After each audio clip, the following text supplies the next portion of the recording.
selamat pagi. Selamat datang di bacaan hari ini, hari Rabu tanggal 4 Agustus tahun 2021. Selamat datang di bacaan harian, bacaan umum untuk semua zodiak. Ambil hanya jika resonate, silakan lihat description box di bawah video ini untuk rangkuman bacaan hari ini. Teman-teman, kita mulai dari astrologinya dan kita lihat bulan masih ada di Gemini.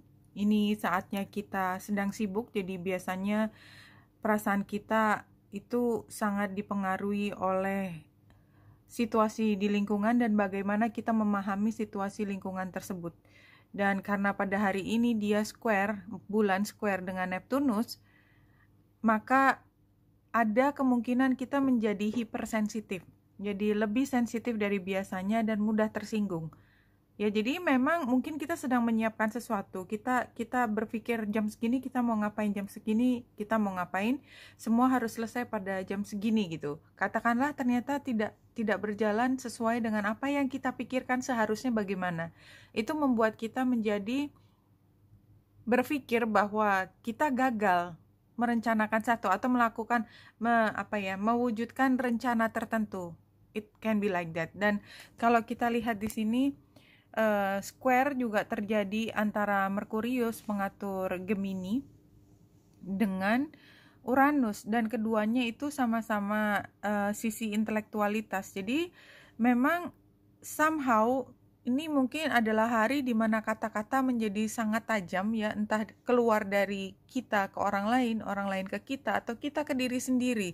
Kayak kita lebih self-critical gitu, lebih kejam gitu loh, menilai diri sendiri dengan kata-kata kita, ya. Dan kayaknya memang hal yang mungkin masih bisa menahan kita supaya tidak terlalu sedih atau tidak terlalu sensitif adalah kalau kita berpikir ini hanya hari ini. Jadi ke depan, ya ini kan hanya kegiatan sementara. Ini pengalaman mungkin tidak terlalu menyenangkan, but gitu ya.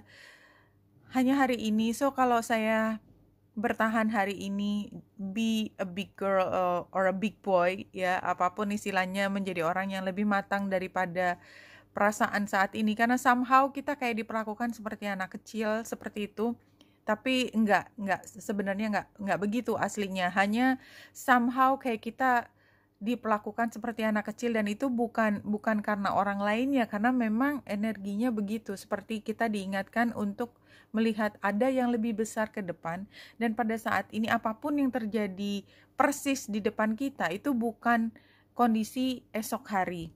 Just think about that. Iya, karena memang apa yang harus kita lakukan tuh kayak kita memang identitas kita tuh kayak melebur dengan apa yang sedang kita rencanakan. Jadi kayak kalau misalnya ini tidak berhasil acaranya tuh kayaknya yang gagal tuh personally kita, padahal kan enggak gitu loh. Iya, jadi yang membuat kita sedih barangkali karena kita merasa punya tekanan bahwa ini harus tampak perfect di mata semua orang, tapi ini bukan hal yang mudah. Dan kita lihat di sini memang sebenarnya mungkin komunikasinya selain tidak terlalu bagus, ini sesuatu yang membutuhkan teamwork, ya. Tetapi somehow teamwork dari orang-orang yang mungkin biasa bekerja sendiri atau yang memang kelebihannya adalah melakukan sendiri, sehingga ngumpulin tim yang sangat individual untuk berfokus pada konsensus itu kind of difficult. Anyway, dua kartu dari Angels and Ancestor ini, pertama adalah Heart Guardian, Love and Let Yourself Be Loved, ya. Jadi kayaknya ini sama ceritanya kayak tadi.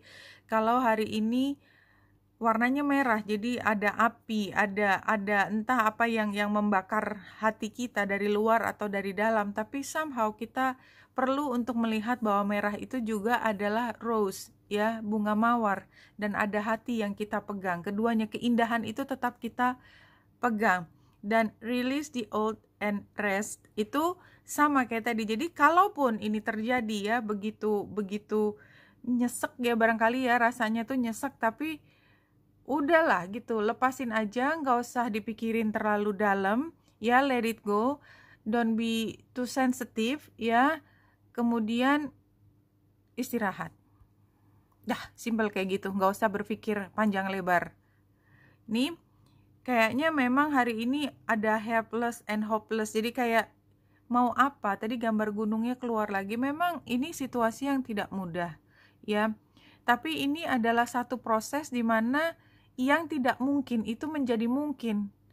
Yang tidak mungkin menjadi mungkin itu kalau dalam proses manusia itu takes time. Jadi nggak bisa ujuk-ujuk kayak kita lagi simsalabim. Dan ini adalah salah satunya. Jadi kayak langkah pertama nyoba dulu, nggak terlalu berhasil.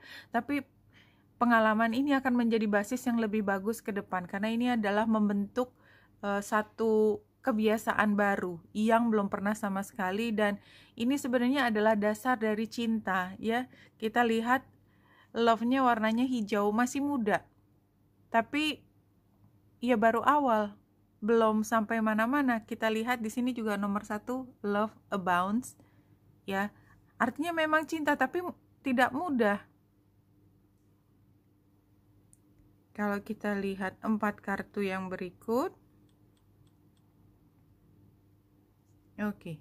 Ini situasinya seperti King of Pentacles. Sebenarnya semuanya ada di situ. Jadi kayak justru ini di tempat yang sangat mewah ya semuanya. Cuman ya itu, kalau saya merasa kadang-kadang saya di tempat yang terlalu mewah itu saya merasa tertekan karena ekspektasi orang menjadi sangat tinggi. Jadi kayak gambar taman tadi dari Lenormand. Jadi kayak saya dikelilingi sama orang-orang yang sudah sangat sophisticated gitu ya. Kalau melihat saya tuh kayak pakai ujung mata, ya, ujung mata. Kemudian nggak usah ngomong apa-apa, seperti ngomong dari matanya, emang kamu bisa apa? Kamu siapa di sini? Kayak gitu. Jadi ada rasa gitu ya.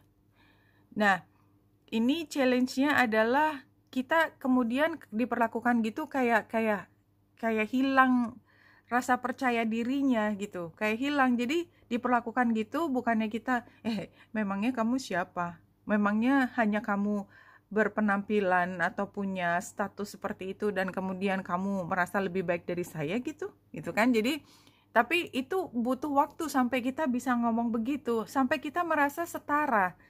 Advice-nya adalah refusing to give up. Jadi jangan lepaskan. Jadi kalau kita dikasih sikap yang merendahkan, jangan give up. Bertahan di situ, just show yourself, nggak perlu berlebihan. Anggap aja itu, ya biarin aja orang punya sikap macam-macam. Kalau saya sikapnya manis kan bawaannya saya, kalau dia sikapnya nggak manis bawaannya dia juga. Harus masalah kah? Tidak gitu. Jadi kalau lihat outcome-nya, resolution, apologies, assessing the damage. Jadi kalau menurut saya, somehow dia juga sikapnya begitu karena lingkungannya dia selalu begitu. Dia datang dari latar belakang yang berbeda. Ketika somehow kita punya kesempatan untuk berkomunikasi, kayak semuanya hilang gitu. Kayaknya semuanya jadi nggak ada yang heboh gitu. Itu kayak ini yang kemarin. Kayak kita sekarang punya sahabat yang dulu sebelum kita jadi sahabat tuh kayak gitu banget sih nih orang. Ternyata setelah kita tahu lebih dalam, justru banyak sekali di dia yang menjadi bagian terindah dari kehidupan kita. There is no so-called terminal disease from which your body cannot be completely and permanently healed. Jadi kayaknya memang ada pandangan kita tuh punya sesuatu yang membuat orang memperlakukan kita tidak setara. Tapi itu kan sekarang, ke depan juga mungkin memang manner kita nggak sebagus dia, katakanlah ya, karena kita nggak biasa di hotel bintang 5 dengan segala sendoknya yang walaupun sekarang nggak begitu ya situasinya, karena ini saya hanya kiasan, karena sekarang pakai kotak. Anyway, intinya kita nggak tahu manner detail yang biasa dipakai oleh orang dari high class. Tapi bukan berarti itu kita selamanya begitu, enggak. Kita juga bisa belajar untuk punya kemampuan manner seperti itu. Hanya saja kita tidak perlu mengcopy sikap merendahkan orang lain kalau misalnya satu saat kita sampai di posisi seperti dia. Oke, Wenita Indrasari di sini, semoga membantu. Salam hati dan cahaya.